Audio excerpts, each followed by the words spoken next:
नागपूर शहरातील गजबजलेल्या इतवारी किराणा बाजार परिसरात गेल्या काही दिवसांपासून चोरट्यांनी व्यापाऱ्यांची झोप उडवली आहे।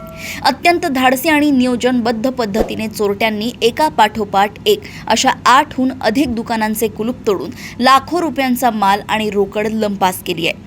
या सलग चोऱ्यांमुळे परिसरात दहशतीचे वातावरण निर्माण झाले असून पोलिसांच्या कार्यक्षमतेवरही प्रश्नचिन्ह उपस्थित केले जात आहेत। विशेष म्हणजे चोरट्यांच्या या सर्व हालचाली परिसरातील सीसीटीव्ही कॅमेऱ्यांमध्ये कैद झाल्या आहेत।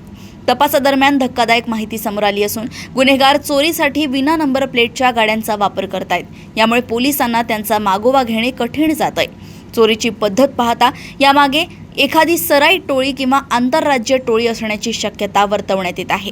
सध्या गुन्हे शाखा आणि लकडगंज पोलीस या प्रकरणाचा समांतर तपास करत असून संशयितांची धरपकड करण्यासाठी पथके रवाना करण्यात आली आहेत। व्यापाऱ्यांनी या भागात पोलीस गस्त वाढवण्याची मागणी केली आहे।